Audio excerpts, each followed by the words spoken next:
Yo soy Lina María Montes Valdés, residente de segundo año de Pediatría de la Universidad de Antioquia, y con la asesoría de la doctora Paula Henao, pediatra consultora internacional de lactancia, y la docente Adriana Osorno, nutricionista infantil, queremos traerles el día de hoy la charla Lactancia materna en quilotórax postquirúrgico. La agenda que les proponemos para el día de hoy es iniciar con algunas consideraciones bioquímicas generales, algunas definiciones, la epidemiología del cuadro, el manejo nutricional que se ha planteado, la lactancia materna, algunas generalidades, y luego vamos a discutir qué hay en la evidencia sobre este tema. Para empezar entonces con la digestión de las grasas, que es un tema importante en esta charla, recordemos que las grasas en la dieta van a estar en forma de triglicéridos, colesterol y fosfolípidos, que inicialmente en su digestión van a sufrir el proceso de emulsificación, que va a iniciar con la agitación del bolo alimenticio, inicialmente en el estómago y posteriormente en el intestino delgado, donde se junta con sales biliares que van a ayudar a este proceso. Esas grasas emulsificadas que van a tener un tamaño menor en sus partículas van a ser metabolizadas a través de la lipasa pancreática en el intestino a ácidos grasos libres y dos monoglicéridos. En esta imagen quiero compartirles, para que recordemos algo de la anatomía, cómo está configurado las vellosidades del intestino delgado. Recordemos que tenemos un epitelio que está compuesto por los enterocitos y dentro de las vellosidades vamos a tener la red de capilares venosos y arteriales, y en el sitio central de esa vellosidad vamos a tener un capilar linfático que va a ser importante esta distribución para la absorción de las grasas. Ya en cuanto a la absorción de las grasas, esos ácidos grasos libres que hemos procesado en el intestino van a absorberse a través del enterocito, y la absorción va a estar dada principalmente por su estructura química, ya que estos se dividen en ácidos grasos de cadena larga y de cadena media y corta. Los ácidos grasos de cadena media y corta son aquellos que no superan los 12 carbonos. Los ácidos grasos de cadena larga, por su parte, para poder ser absorbidos, deben pasar o entrar al enterocito. Dentro de este sufren un proceso de reesterificación en el retículo endoplásmico liso que los transforma nuevamente a triglicéridos y se configuran en la forma de kilomicrones para pasar a ese capilar linfático central de la vellosidad y a través de este llegar al conducto torácico y por él viajar hasta la circulación venosa central. Por el contrario, los ácidos grasos de cadena media y corta van a ir directamente a la circulación venosa central porque son absorbidos por esa red de capilares sanguíneos en la vellosidad del intestino. El quilo, entonces, es un fluido corporal lechoso que va a ser producto de toda esa absorción en el intestino, y su composición va a estar dada principalmente por triglicéridos en la forma de kilomicrones, proteínas entre las que destacan las inmunoglobulinas, células en las que destacan los linfocitos T, electrolitos y vitaminas liposolubles. Esta tabla quería mostrarles cuál es la composición del kilo y principalmente recalcarles que las grasas totales pueden ir de 0.4 a 6 gramos por decilitro. Los triglicéridos van a ser mayores de 110 miligramos por decilitro, y esto va a ser importante que lo tengamos en cuenta a la hora de hacer el diagnóstico del quilotórax. Y los linfocitos, principalmente células T, van a estar entre 400 y 7000, y ahora vamos a hablar pues de por qué esto es importante. El quilotórax postquirúrgico entonces se define como el derrame quiloso que se presenta en cualquier momento desde la intervención quirúrgica hasta el egreso. Este puede suceder por diversas causas, pero en el caso de la parte pues, del quilotórax postquirúrgico, vamos a ver cómo es el recorrido que hace ese conducto torácico en el mediastino y su íntima relación con el corazón y con las grandes arterias. Esto va a generar que todas las intervenciones que se hagan a este nivel van a poner en riesgo la integridad de este conducto y van a ser un factor de riesgo para el desarrollo del quilotórax. Entonces, digamos que todas las intervenciones que se realizan a este nivel pueden desarrollar como complicación un quilotórax postquirúrgico, pero la cirugía cardíaca por cardiopatía congénita es la causa más frecuente en los niños para que se desarrolle esta complicación. No solamente el daño como tal mecánico del conducto torácico puede llevarnos a que se genere esta complicación, y va a ser pues digamos que la primera causa de ella, pero también hay otras causas que pueden generar la acumulación de quilo en el espacio pleural. Entre ellas, el aumento de la resistencia venosa central, porque si recordamos en nuestra anatomía, el conducto torácico va a desembocar en la circulación venosa central a nivel de la subclavia derecha, y esto nos va a generar que cualquier aumento de la resistencia venosa genere un éstasis del quilo y pues una acumulación en el espacio pleural. También la sobrecarga de fluidos que ocurre en estos pacientes pues posterior a cirugía cardíaca puede llevar a una alteración en esas resistencias y en esas presiones venosas y arteriales que nos va a llevar en consecuencia a una generación pues de esa acumulación de quilo. Adicionalmente, principalmente en las cirugías en las que se involucra la vena cava superior, como el procedimiento de Glenn, puede generarse obstrucciones del sistema venoso central que nos pueden llevar a que se genere nuevamente esa estasis del quilo y se genere la acumulación en el espacio pleural. En cuanto a los criterios diagnósticos, entonces tenemos pues que la efusión quilosa es aquella que va a tener una apariencia lechosa, un conteo de leucocitos en el líquido pleural que va a ser superior a 1000 células por microlitro, y lo más importante en cuanto al conteo celular es que más del 80% de estas células deben ser linfocitos. Los triglicéridos en el líquido pleural van a estar en cantidad mayor a 110 miligramos por decilitro o 1.1 milimoles por litro, y la relación entre triglicéridos de la pleura y los triglicéridos séricos va a ser mayor a 1. En cuanto a la epidemiología del cuadro, entonces, a pesar de que no es una complicación tan frecuente o que no es un cuadro que se presenta de manera tan frecuente, porque ocurre en un 2.8 a 3.9% de los niños posterior a cirugía cardíaca, esta incidencia va a variar dependiendo de la literatura y del lugar donde se evalúe. Sin embargo, el quilotórax postquirúrgico es la primera causa de quilotórax en la infancia y va a conllevar alta carga de morbilidad y mortalidad. Por eso, pues, digamos, la importancia clínica de este cuadro. Entonces, pues, acarrea hospitalizaciones que pueden llegar hasta ser de 365 días, pero en promedio van a ser de 11 a 40 días, que vemos que son hospitalizaciones muy largas que van a generar pues una carga al sistema y además pues van a interferir con la calidad de vida de los pacientes. El impacto clínico que va a tener el quilotórax postquirúrgico va a estar dado en 3 ámbitos principales: el local, el metabólico y el inmunológico.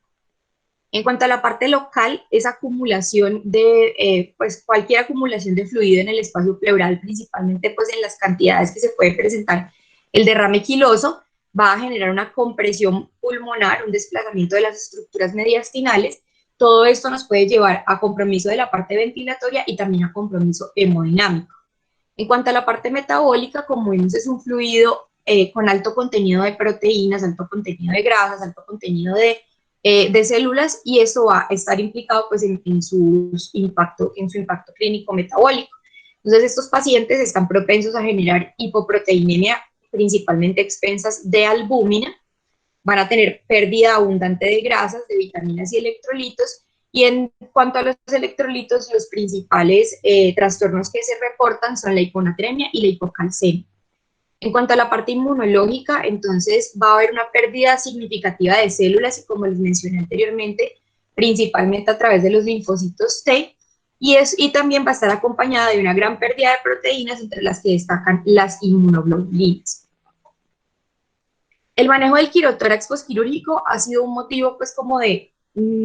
debate, en el sentido de que no existen guías internacionales que se basen en evidencia clase 1, 2 y 3, y no hay estudios clínicos controlados que puedan, digamos que sustentar con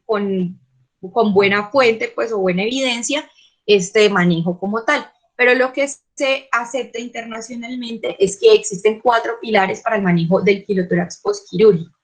El primero, y digamos que se cumple para todos los pacientes que presenten esta complicación, es el drenaje a través de una sonda tórax, debe hacerse en todos. El segundo pilar del manejo va a ser el manejo nutricional, que va a ser como en lo que más nos vamos a enfocar en esta charla. El tercer pilar del manejo va a ser la utilización de medicamentos, principalmente el análogo de somatostatina o octreotide, que no va a ser pues como el enfoque como tal de la charla, pero pues lo vamos a mencionar en algunos de los algoritmos. Y finalmente, cuando todas estas medidas que se pueden considerar como conservadoras no funcionan, el paciente deberá ser llevado a cirugía.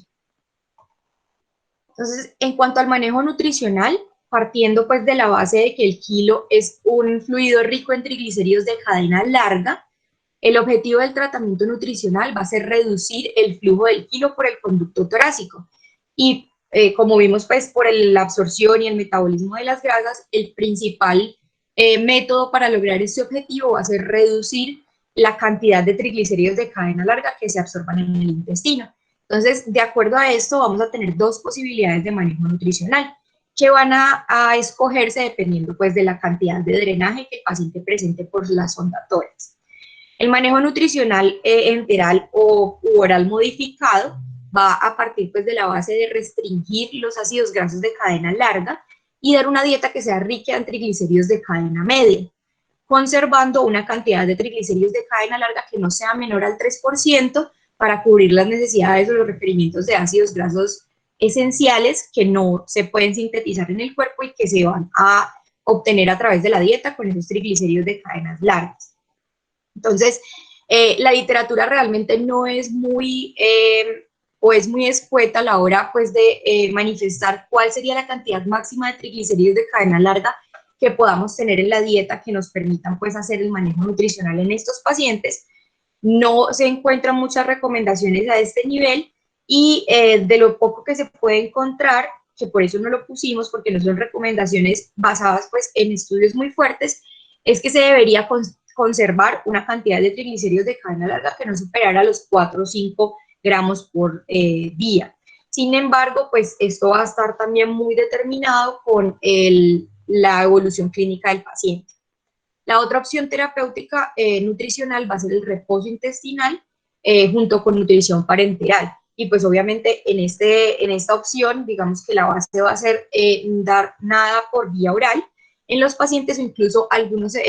autores pues mencionan solamente conservar un suministro de agua dextrosada para lograr que se mantenga pues el estímulo enteral sin generar aportes como tal por vía oral y acompañarlo pues de nutrición parenteral total. Entonces,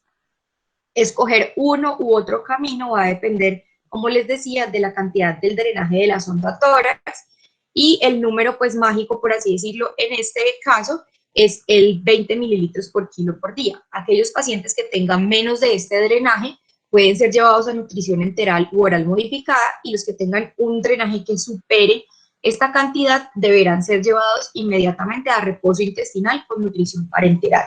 ¿Esto por qué? Porque se ha visto que aquellos pacientes que tienen drenajes abundantes, mayores de 20 mililitros por kilo, no van a responder a la nutrición enteral u oral modificada y el retraso del inicio del reposo intestinal o incluso de las intervenciones quirúrgicas puede generar mayores complicaciones en estos pacientes.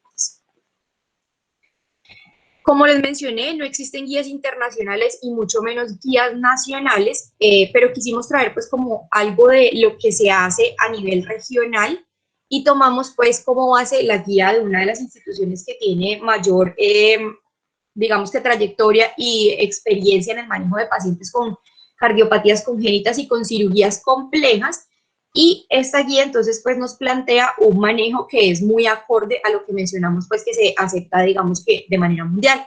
Entonces igualmente pues aquellos pacientes que tengan la posibilidad de ser llevados a dieta baja en triglicéridos de cadenas largas y rica en triglicéridos de cadenas medias, se les hará pues como por así decirlo un reto terapéutico que se llevará por una semana. Si el drenaje mejora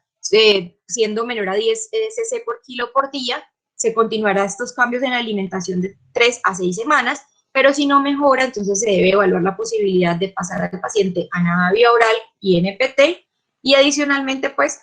la necesidad de otras terapias como el uso de octreotide o la cirugía. Esta guía, entonces, queríamos traer estos puntos que menciona, pues, en las recomendaciones, que el paciente con diagnóstico de kilotórax deberá ser llevado, pues, a drenaje de ese kilotórax a través de una sonda y que además los pacientes que cumplan las condiciones de que no tengan una patología que incremente la presión del ventrículo derecho, no tengan trombosis venosa, se deberá suspender la dieta normal, iniciar esa dieta rica en triglicéridos de cadena media con un objetivo calórico de 120 a 150 kilocalorías por kilo por día. Y pues para llegar como a esto se debe hacer un enriquecimiento de la dieta con proteínas y carbohidratos. Sin embargo, algo pues que queremos que tengamos en cuenta es que en esta guía tenemos una recomendación y es que no se aconseja la lactancia materna, que va a ser importante pues para el tema que estamos tratando el día de hoy. Entonces, a raíz de todo esto, a raíz de, digamos que estas bases teóricas, a mí me surge el interrogante clínico de si es la lactancia materna una opción en los pacientes con quilotórax postquirúrgico. Entonces, vamos a revisar algunas cosas que nos van a llevar como a resolver este interrogante y a la luz de la evidencia poder dar como una determinación de si es posible o no. Entonces, para empezar con algunas consideraciones generales, la composición de la leche materna es variable y va a variar no solamente de acuerdo a la madre, a cada madre, sino al tipo de leche materna. Entonces, recordemos que el calostro va a ser la primera leche que vamos a encontrar en el momento pues, del nacimiento, va a tener un volumen variable y va a irse aumentando con los días hasta llegar a más o menos 580 cc al sexto día. Va a ser alto en proteínas, vitaminas liposolubles, lactoferrina, factor de crecimiento, sodio y zinc, y va a tener menor proporción de grasa, lactosa y vitaminas hidrosolubles. La leche de transición, en cambio, va a ser una leche que va a aumentar más aún el volumen, va a aumentar su contenido de lactosa, grasas y vitaminas hidrosolubles, y va a disminuir el contenido de proteínas y vitaminas liposolubles, pero principalmente por un efecto de dilución por el aumento en el volumen de esa leche de transición. Y la leche madura, pues ya va a ser una leche que va a tener volúmenes más abundantes que pueden llegar hasta 120 mililitros por día y va a depender, pues obviamente, de la producción de la madre y de las necesidades del recién nacido, del lactante, y va a ser una leche que va a tener un perfil más estable en sus componentes. Entonces, en cuanto a los componentes de esa leche madura, va a ser una leche que va a ser muy rica en agua, el 87% de sus componentes corresponde a agua y va a ser suficiente para cubrir los requerimientos del lactante. Tiene una osmolaridad que va de 283 a 287 miliosmoles por litro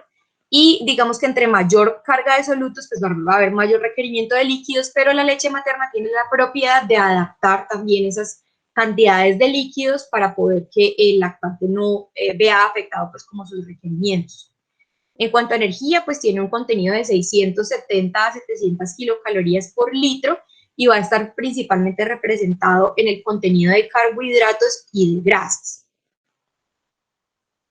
En cuanto a los macronutrientes, entonces vamos a tener que los carbohidratos, el principal va a ser la lactosa y va a estar implicado en el desarrollo de flora intestinal, la protección ante las infecciones y el desarrollo del sistema nervioso central, además pues obviamente de sus funciones nutricionales. Las grasas van a estar representadas por ácidos grasos de cadena larga, principalmente el ácido linolénico y el ácido linoleico y el colesterol. Pero digamos que el porcentaje o la cantidad de esa grasa va a ser variable y puede ir de 1 a 7 gramos por decilitro y va a depender pues del estado nutricional de la madre. Adicionalmente, la leche materna va a tener entre sus componentes la lipasa, que va a generar que el lactante tenga pues como esa disponibilidad para poder hacer el metabolismo de la grasa y poder así tener, digamos, mayor o ser mejor tolerada que las leches de fórmula. La proteína va a estar en una cantidad de 8.2 a 9 gramos por litro y los principales componentes proteicos van a ser la alfa-lactoalbúmina, la lactoferrina y la caseína. Ahora entonces vamos a hablar un poco de la evidencia acerca de este tema. Como les mencioné, no existe evidencia pues de, digamos, buena evidencia en el tema. La mayoría de los estudios o reportes que se encuentran son cohortes retrospectivas, series de casos o estudios pequeños, generalmente no aleatorizados, pero pues queremos mostrarles algo de esto para que veamos pues qué se puede decir acerca de la lactancia en kilotórax. Empezamos por este estudio que fue publicado en el 2020 en Pediatric Cardiology. Este estudio tenía como objetivo comparar el uso de leche materna baja en grasa con el tratamiento dietario estándar, que es la fórmula con triglicéridos de cadena media. Pues contempló una muestra de pacientes que habían sido sometidos a cirugía por cardiopatía congénita entre el 2015 y el 2017 y que hubieran tenido el diagnóstico de quilotórax. Fue una muestra de 23 pacientes, 10 de ellos se asignaron al grupo de lactancia materna baja en grasa y los demás pues al grupo de fórmula. Ellos buscaron pues como desenlace primario el volumen del drenaje torácico y el tiempo de drenaje, y como desenlaces secundarios tiempos de hospitalización, en hospitalización general y en UCI, la duración de la nutrición enteral y el crecimiento. Ese crecimiento se evaluó pues mediante el peso, la talla y pues indicadores a través de Z-score que relacionaban estas medidas.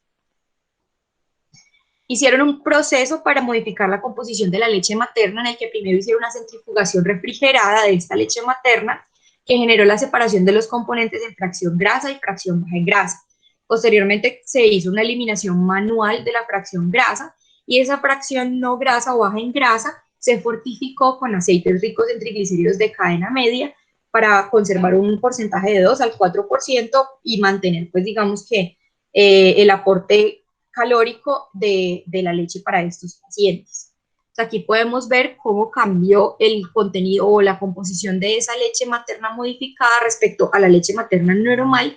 y principalmente podemos ver cómo disminuye la cantidad de grasa, siendo en la leche materna no procesada de 2.4 gramos por decilitro y en la leche materna procesada de 0.4. En cuanto a los resultados de este estudio, entonces no se encontraron diferencias estadísticamente significativas en los desenlaces primarios ni secundarios.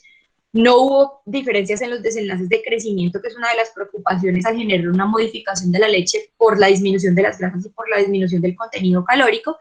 Y ellos pues nos dejan como reflexión que los niños con cardiopatías congénitas tienen dificultades en el crecimiento que son inherentes a su condición, y que eso se puede ver potenciado en aquellos que reciban dietas basadas en triglicéridos de cadena media, no solamente la leche materna, sino las fórmulas. Pero concluyen que la lactancia materna o la leche materna modificada en grasas o baja en grasas es un equivalente útil para el manejo de pacientes con quilotórax postquirúrgico, y muestra desenlaces similares a los evidenciados con las fórmulas. Este otro estudio se publicó en 2016 también en Pediatric Cardiology. Buscaba describir la factibilidad y eficacia del uso de leche materna descremada para el tratamiento de niños con quilotórax posterior a cirugía cardíaca, y comparar esos desenlaces de crecimiento con los niños que se fueran tratados con fórmulas de triglicéridos de cadenas medias. Se utilizó una cohorte retrospectiva de 35 pacientes, de los cuales 14 fueron asignados al grupo de leche materna descremada. Buscaron como desenlace primario la resolución del drenaje y como desenlace secundario el desenlace de crecimiento, que se evaluó mediante el peso para la edad del nacimiento hasta el momento del egreso. Para obtener la leche materna descremada hicieron un proceso similar al del estudio anterior. Centrifugaron de manera refrigerada la leche y luego se hizo una eliminación de la grasa un poco diferente, que fue pasar esa leche por un tamiz o por un sedazo que digamos que pues no permitía el paso de la porción grasa, y así obtenían la separación pues de estas dos porciones. Posteriormente se evaluó el querematocrito de la porción no grasa y se procesó esta leche las veces que fuera necesario para alcanzar pues como la disminución del porcentaje de grasa o de la cantidad de grasa en esa leche. Luego esa leche se fortificó principalmente con el uso de fórmulas con triglicéridos de cadena media para poder lograr el contenido calórico y el contenido proteico de la leche, o digamos que supiera los requerimientos nutricionales de los lactantes. En cuanto a los resultados, no se encontró pues una diferencia significativa en cuanto al el tiempo y el volumen del drenaje torácico, tampoco en cuanto a los desenlaces de hospitalización, y en cuanto a los desenlaces de crecimiento tampoco existió una diferencia estadísticamente significativa entre los dos grupos. La única diferencia con significancia estadística que se pudo encontrar fue que solamente 3 pacientes requirieron pues ligadura del conducto torácico y pues paso a nutrición parenteral en el grupo de leche materna descremada. Aquí vemos que tampoco hubo una diferencia significativa en cuanto a los desenlaces de crecimiento dados por peso para la edad al momento del egreso. Entonces, como les digo, concluyeron que no hubo diferencias estadísticamente significativas en los desenlaces primarios y secundarios. Los niños que recibieron leche materna descremada tuvieron un peso para la edad ligeramente superior al egreso, pero no hubo diferencias en la velocidad de crecimiento en ambos grupos. Por eso no se consideró pues, que esto tuviera una representación en cuanto a los desenlaces. Entonces concluyen que la leche materna descremada es una alternativa segura y factible a la fórmula con triglicéridos de cadena media para tratar de manera nutricional a los niños con quilotórax postquirúrgico. Este otro estudio se publicó en Clinical Nutrition en el 2020. Buscaba entonces desarrollar 2 protocolos y evaluarlos en los que se hiciera pues una modificación de la leche materna y comparar sus desenlaces con los de el uso de terapia estándar, que es la fórmula con triglicéridos de cadena media. Fue un ensayo clínico abierto no aleatorizado en el que se asignaron los 24 pacientes que participaron a 3 grupos, dependiendo de cómo era la alimentación antes del inicio del estudio. Si los pacientes tenían una alimentación que fuera más del 80% con lactancia materna, eran asignados a uno de los 2 protocolos de lactancia, y si esta condición no se cumplía, pues, o no había posibilidad de que las madres suplieran estas necesidades con leche materna durante el estudio, se asignaba al paciente a la fórmula de triglicéridos de cadena media. Los 2 grupos o los 2 protocolos de lactancia materna, entonces, consistieron, el primer grupo, llamado como fortificación objetivo, se procesó la leche y se hicieron mediciones semanales de esta leche, y dependiendo de la composición de ella, se hizo una fortificación para alcanzar los niveles de energía y proteínas que el paciente requería. Y el otro grupo, el segundo grupo, fue el considerado como concentración inicial alta, que fue aquel grupo en el que se procesó la leche y se realizó una fortificación para aumentar la cantidad de calorías y para aumentar pues como el contenido de proteínas, sin tener en cuenta cuál era la composición de esa leche después de su procesamiento. Entonces, en cuanto a los resultados, ellos no encontraron una diferencia significativa en la duración y en el volumen del drenaje por el tórax, y tampoco encontraron una diferencia significativa en los desenlaces de crecimiento. En cuanto a la ingesta, ellos manifiestan pues, que los pacientes que estaban en el grupo de fortificación inicial alta tuvieron una ingesta extrahospitalaria mayor de proteínas, pero esto no tuvo una repercusión en los desenlaces de crecimiento, entonces no lo consideraron pues, como un factor a tener en cuenta. En cuanto a las conclusiones, no hubo diferencias significativas en los desenlaces pues primarios de tiempo y volumen del drenaje de la sonda, y tampoco hubo diferencias significativas en el crecimiento intra o extrahospitalario en los 3 grupos. Gracias a esto, ellos concluyen entonces que la leche materna fortificada facilita la resolución del quilotórax y apoya el crecimiento de los lactantes cardiópatas sin representar diferencias en los desenlaces a la fórmula de triglicéridos de cadena media. Sin embargo, esto se cumple cuando esa leche es enriquecida activamente con nutrientes y cuando se siguen protocolos avanzados de alimentación. Este otro estudio es del 2015 y buscaba pues evaluar si el uso de la leche materna modificada en grasas era efectiva para resolver el quilotórax, que fue su desenlace primario, y apoyar el crecimiento de estos lactantes, que fue su desenlace secundario, comparado con fórmulas de triglicéridos de cadena media. Un estudio abierto, no aleatorizado, en el que igualmente se asignaron los 16 pacientes, se asignaron 8 por cada grupo, y el factor que permitió, digamos, que la asignación de estos pacientes era que los que tuvieran antes del diagnóstico una alimentación en más del 50% basada en leche materna, eran llevados al grupo de leche materna modificada, y los que no, pues se dejaban en el grupo de triglicéridos de fórmula de triglicéridos de cadena media. En cuanto a los resultados, ellos no encontraron una diferencia significativa en la cantidad del drenaje del tubo a tórax en los primeros 5 días pues, de evaluación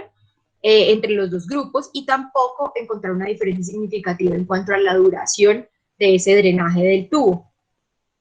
Y en los desenlaces antropométricos no hubo una diferencia estadísticamente significativa en cuanto a los pesos y las tallas y los indicadores antropométricos al inicio del estudio y tampoco al final del estudio. Y se mantuvo, pues, digamos que esa diferencia, pues, en el cambio en estos indicadores a través del estudio. Entonces, concluyeron que ambas intervenciones fueron efectivas para manejar el quilotórax, que no se encontraron diferencias en cuanto al desenlace primario, que era el volumen y el tiempo del drenaje, y que no se encontró o que el crecimiento, digamos, en ambos grupos no fue óptimo y esto pues en relación digamos que a las condiciones de base de los pacientes, pero hubo evidencia que, por así decirlo, el crecimiento de los pacientes del grupo de leche materna fue un poco más lento, sin implicar esto que hubiera diferencias significativas pues en los desenlaces al final del estudio. Esto pues entonces apoya que que existe la posibilidad de ofrecer esa leche materna modificada para tratar a los pacientes con quilotórax postquirúrgico en niños con cardiopatías congénitas. Este otro estudio es un poco más viejo y fue publicado en Journal of Perinatology y fue una serie de casos que buscó describir el proceso para remover la leche, pues la grasa de la leche materna y cómo fue su uso en 7 lactantes con quilotórax. El proceso para la remoción de esa leche fue muy similar a los que ya mencionamos de los estudios anteriores. La mayoría de los pacientes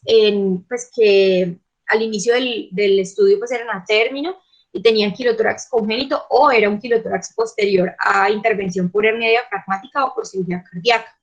Y todos estos pacientes habían tenido un inicio de lactancia materna o tuvieron un inicio de lactancia materna baja en grasa después del mes de edad y se mantuvo por un promedio de 16 días. En esta tabla vemos cómo cambia la composición de esa leche materna a través del proceso pues, de remoción de la grasa y lo más importante pues es el cambio en la grasa que después del proceso se consideró es 0 gramos por decilitro y antes de ser sometida al procesamiento era de 5 más o menos 1 gramos por decilitro.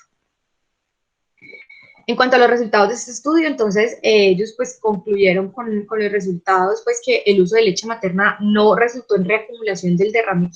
pleural quiloso, sin embargo pues no fue un estudio como los anteriores que mostramos pues que pudieran digamos que mostrar una comparación con una intervención diferente, sino que simplemente mostraron pues cómo fue el desenlace con el tratamiento que se les hizo a estos 7 pacientes. Adicionalmente a esto, ellos concluyeron digamos que otras cosas pues que son importantes en cuanto a esto, que se requiere un equipo de centrifugación en frío para el proceso de eliminación de los triglicéridos de cadena larga de la leche materna. Ellos concluyen que la mayoría de centros hospitalarios cuentan con este instrumento y que el proceso tarda 1 hora para procesarse 1 litro de leche. Sin embargo, pues hay que tener en cuenta que estos estudios son realizados en el contexto pues de países desarrollados con altos ingresos, que puede que esta condición no se cumpla en nuestro medio. También concluyeron que la leche materna baja en grasa fue utilizada exitosamente en sus 7 lactantes y que esta leche iba a tener un contenido similar en electrolitos, pero significativamente menos calorías, y esto basado pues en la disminución de los ácidos grasos y de las vitaminas liposolubles. Entonces, con esta evidencia que les he mencionado, ¿qué podríamos concluir? El manejo conservador de los lactantes con quilotórax postquirúrgico definitivamente requiere la disminución de los triglicéridos de cadena larga en la dieta, que es lo que se va a relacionar con la disminución de la producción de kilo. El uso de leche materna baja en grasa va a, digamos que tener buenos desenlaces en cuanto a la resolución del kilotórax e incluso van a tener estos pacientes un crecimiento adecuado siempre y cuando esa leche sea fortificada para alcanzar un contenido calórico y de macro y micronutrientes que supla las necesidades de los lactantes. Entonces, a raíz de esto, pues nosotros como que queremos concluir que la leche materna baja en grasa o modificada en grasa puede ser una alternativa viable en el manejo de estos lactantes con quilotórax postquirúrgico. Sin embargo, de acuerdo a estos resultados tan similares con la fórmula de triglicéridos de cadena media, entonces ustedes se preguntarán por qué es importante la lactancia materna. Y queremos recordarles que además de la parte nutricional, la lactancia materna tiene otros beneficios que no han sido posibles reproducir en ninguna fórmula, y es que pues presenta un contenido de otros componentes, además de nutrientes, que van a estar implicados en el desarrollo como tal de todos los sistemas del cuerpo pues, del lactante, no solamente en el desarrollo de sus mucosas, como el tracto gastrointestinal, respiratorio, de la piel, sino también del sistema inmunológico, que va a ser, digamos, que una condición que es importante en estos pacientes que de por sí van a tener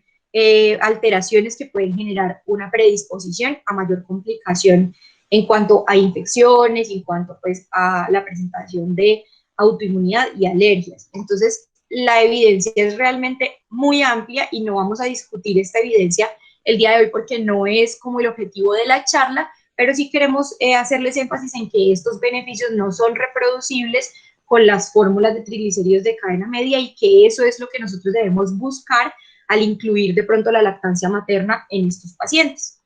Entonces, en nuestro medio, ¿qué posibilidades hay? Teniendo en cuenta que puede que no sea tan fácil para nosotros procesar esta leche materna como lo hacen en países desarrollados. Entonces, como un ejercicio meramente académico, nosotros proponemos una alimentación mixta. Entonces, aquí mostramos pues como un ejercicio de cómo sería esa alimentación mixta para un lactante de un mes que presenta pues un kilotórax con drenaje menor a 20 mililitros por kilo, pues que obviamente nos permitiría hacer un manejo nutricional y se le da pues un aporte de un volumen de nutrición enteral de 400 mililitros por día basado en lactancia materna y monogen, pues que es una de las fórmulas con triglicéridos de cadena media disponibles en el mercado, que tiene un contenido de triglicéridos de cadena media del 84%. Entonces, aquí podemos ver que la proporción final con este ejercicio sería pues de triglicéridos de cadena media del 80% y triglicéridos de cadena larga del 20%, utilizando un 90% en monogen y un 10% en leche materna, que si bien 40 mililitros por día no son muchos, igual continúa aportándole a estos pacientes pues en cuanto a su parte inmunológica y todos esos beneficios que no nos van a dar las fórmulas. Teniendo en cuenta que en nuestros países o en nuestro país, pues por ser, pues digamos, no podemos tener tanta posibilidad de hacer ese procesamiento de la leche materna, pero queremos pues invitarlos a ustedes a que consideren esta opción, teniendo en cuenta que no existen estudios que evalúen este tipo de terapia y que esta opción la pudiéramos hacer siempre, digamos que a la luz de una evaluación constante del estado clínico del paciente posterior al inicio de la terapia nutricional, para determinar si se puede continuar con esta alimentación mixta o si definitivamente debemos pasar a una alimentación que elimine por completo, pues, o que intente eliminar lo más posible esos triglicéridos de cadena larga. Entonces, ¿qué más podemos hacer nosotros como defensores de la lactancia materna en nuestro medio? Primero, tener en cuenta que ni el kilotórax ni su tratamiento son permanentes, entonces las medidas que se tomen durante el proceso agudo deben asegurar que cuando retomemos, digamos que a las condiciones basales del paciente, podamos retomar su alimentación normal y en los casos de los lactantes que lleven lactancia materna, podamos retomar esa lactancia materna. Y esto lo podemos hacer a través de, primero, evaluar cada caso en particular y con esto determinar si es posible hacer una alimentación en la que no se elimine por completo la lactancia materna y en este sentido, pues, evitar dar recomendaciones generales sobre eliminación de lactancia materna y considerar la posibilidad de esa alimentación mixta, principalmente haciendo énfasis en que no se va a mantener de manera permanente ese tratamiento y que la lactancia materna puede ser retomada una vez el proceso agudo se supere. Y esto es importante que nosotros lo tengamos presente para que lo podamos manifestar a las madres y así ellas continúen esos esfuerzos para la extracción y el almacenamiento de la leche materna y en los casos en los que no sea posible utilizar la alimentación mixta, que las motivemos a ellas a hacer bancos de leche para que una vez se resuelva el cuadro podamos retomar esa lactancia materna en el paciente. Entonces, con todo esto que les mencioné, hay unas perspectivas para el futuro que digamos que la evidencia no nos permite resolver del todo esta cuestión, pero recordar que los estudios son pequeños, retrospectivos y series de casos, no hay evidencia clase 1, 2 y 3, entonces para el futuro se requieren estudios clínicos controlados acerca del tema, no solamente sobre la leche materna modificada en grasas, sino también sobre otras posibilidades que incluyan la utilización de leche materna cuando no pueda ser procesada, como la alimentación mixta que les propusimos. Se requiere pues obviamente evaluar el costo del proceso, del procesamiento pues como tal de la leche materna para ver la posibilidad de aplicarlo a nuestro contexto y pues evidentemente requerimos de la disposición de todos los entes involucrados para que se lleven a cabo pues estrategias que permitan esta alternativa para dar continuidad a la leche, a la lactancia materna en estos pacientes. Entonces, la conclusión final de la charla que les traigo el día de hoy es que invertir en lactancia materna va a asegurar beneficios para los lactantes que no van a ser alcanzables con otras terapias y que hasta el momento no han podido ser reproducidos en las leches de fórmula y por lo tanto es un esfuerzo que vale la pena realizar. Bueno, muchísimas gracias, Lina. No sé si las asesoras, la doctora Paula Henao y la doctora Adriana, tienen algún comentario para hacer. Buenos días para todos. Pues realmente quiero felicitar a Lina por varias cosas. Uno, porque las revisiones académicas que hace siempre son impecables. La evidencia siempre es la más actualizada, el tema siempre es de mucho interés.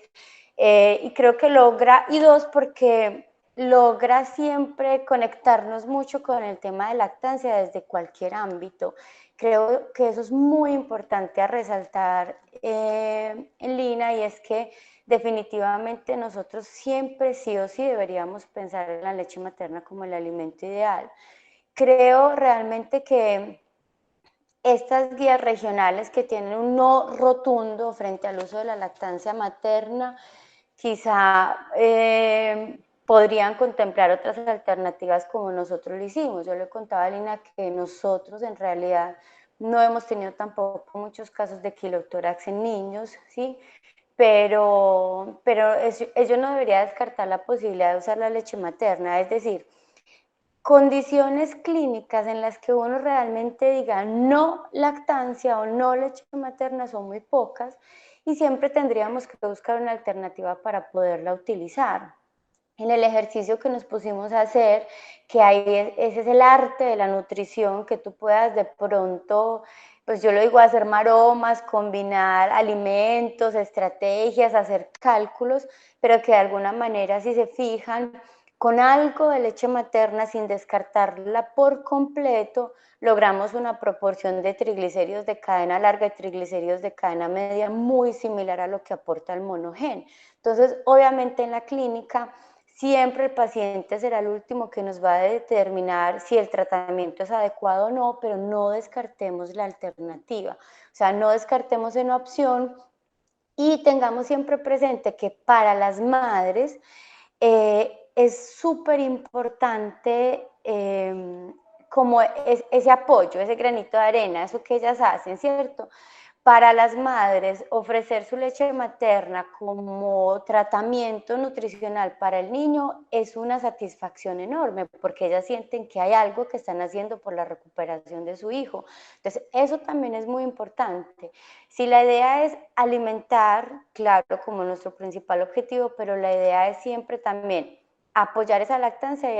y evitar que se acabe por un mal direccionamiento, porque entonces tenemos una mamá con un niño que ha amamantado de manera muy juiciosa, le hacen una cirugía y automáticamente es no lactancia, pero ¿quién la acompaña a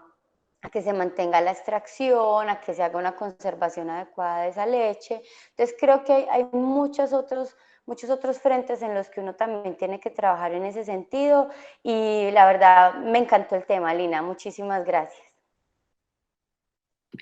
Le agradecemos mucho a Bueno, la doctora Adriana sus comentarios. Le damos la palabra entonces a la doctora Paula Henao, quien es pediatra asesora en lactancia, quien nos está acompañando también como asesora de esta charla. Adelante, doctora. Bueno, muy buenos días para todos, para todas. Felicitaciones a Lina, porque sí, como lo decía Adriana, la revisión del tema fue excelente. Un día conversando, Lina y yo, pues tuvimos, como esta es una pregunta que ya a mí me habían hecho en otros momentos, digamos, de mi vida académica, y que no había realmente mucha evidencia. Entonces Lina, muy juiciosa, se dio a la tarea.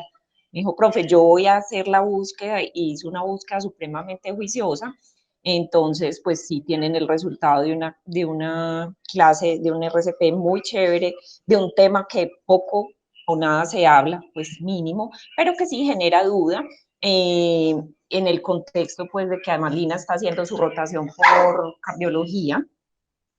Hay una cosa, pues, como varias cosas a tener en cuenta que me parecen, y uno, que lo tocaba Adriana, es el tema vincular, ¿cierto? El vínculo afectivo que hay que tratar de mantener y apoyar en esa mamá que tiene un hijo con una cardiopatía congénita. Probablemente es una cardiopatía, pues, muy seria, es un niño que va a necesitar una red de apoyo, que va a necesitar pues como unos factores protectores frente al maltrato, frente al abandono, y claramente la lactancia materna es uno de estos factores, o sea, en el contexto social lo podríamos mirar. Este tema también, que miren que da pues desde la bioquímica más exquisita hasta lo social. Primero, segundo, ahí yo le hacía pues como énfasis al INI, si bien dijimos que no era pues el objetivo de nuestra revisión, es que me gusta mucho que tengamos en cuenta este aporte de leche materna en una proporción adecuada en lo posible, por la parte inmunológica, ¿cierto? Porque es que ninguna fórmula te va a aportar inmunoglobulina secretora, ninguna fórmula te va a aportar 1.500 a 2.000 células del sistema inmune materno por mililitro, ¿cierto? Entonces, tenemos un valor agregado y tenemos que entender que la leche materna no es solo nutrición, que yo diría que nutrición es la sexta parte de lo que puede tener la leche materna para un bebé, para un lactante. Entonces, en ese contexto, estamos pues como llamando a ser protectores de la lactancia materna, proteger, promover y apoyar la lactancia materna en todos los contextos. Y por último, agradecer a Adriana también, porque esta es la demostración de que el trabajo en equipo es la clave, que en lactancia materna, si todos conversamos con todos, las cosas van a funcionar mucho mejor, y que el tema es sacar adelante esa lactancia apoyando a la mamá. Entonces, para eso también estamos los equipos multidisciplinarios. Muchas gracias a todos pues, por haber permanecido y estar con nosotros en esta actividad. Bueno, muchísimas gracias a la doctora Paula. Tenemos tiempo por si alguien en el público, entre los asistentes, tiene alguna pregunta para Lina o para sus asesoras, los invitamos para hacerlo en este momento. La doctora Liliana Zuliani tiene una pregunta. Doctora, bienvenida, adelante. Gracias. No, pues primero felicitar a Lina, excelente la presentación.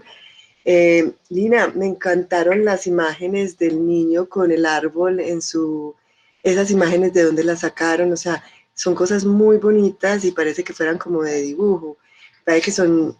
imágenes que podríamos utilizar, no sé, a nivel publicitario, pero como no tenían, no sé de quién me parece que son muy bonitas y es una forma también de mostrar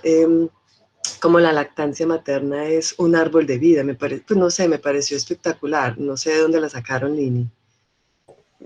Profe, esas imágenes son producto de una aplicación que es como que en la que las madres ponen las fotos y la aplicación les hace el dibujo pues de como el árbol como tal. Y esa es una aplicación que se creó como una campaña para mostrar, digamos, que ese vínculo en la lactancia materna. Excelente. No, muy lindo. Y pues esta presentación, todos los días le enseñan a uno más la importancia de la lactancia materna. Entonces me parece que deberíamos, no solamente a nosotros, sino divulgarla mucho a nivel de las madres. Lina, ¿qué has pensado, Lini, digamos, de presentarle alguna no sé, a alguna de los grupos de padres que tenemos? Por ejemplo, en los niños con síndrome de Down, en las familias porque todas las charlas de lactancia materna es demostrar la importancia que la lactancia materna tiene en eso. Yo me acuerdo que cuando trabajé en el programa Sarana, así lo llamamos en el Hospital San Vicente Fundación, que era un poquito como el plan canguro, pero nosotros lo llamábamos Arana, nos dábamos cuenta que muchas mamás tenían creencias muy extrañas, como por ejemplo las de Mutatá, creían que si la madre no lactaba los primeros 3 días se le dañaba esa leche, entonces que ya esa leche no era buena para darla a los hijos. Entonces que es tan importante pues también demostrar que no solamente con un niño sano, sino con un niño con alguna dificultad o algo, la lactancia materna siempre va a ser perfecta y va a ser lo mejor para el crecimiento en el crecimiento como tal, pero también con el desarrollo del niño. No, excelente, Lina, te felicito. Muchas gracias. Muchas gracias, doctora. Y pues acerca de presentar esta o cualquier charla de lactancia, yo siempre estoy dispuesta y a mí me encanta hablar con los padres de este tema porque me parece que nosotros deberíamos hacer mucho énfasis en todos los aspectos y en todos los ambientes sobre la lactancia materna. Entonces, claro, pues yo disponible siempre. Gracias, Lina, porque sí le voy a decir entonces, nosotros tenemos un grupo de madres de niños con síndrome de Down, nacido con amor, y hay veces necesitamos charlas. Me parece que esta charla puede ser una charla muy importante para estas mamás. Muchas gracias, Lina.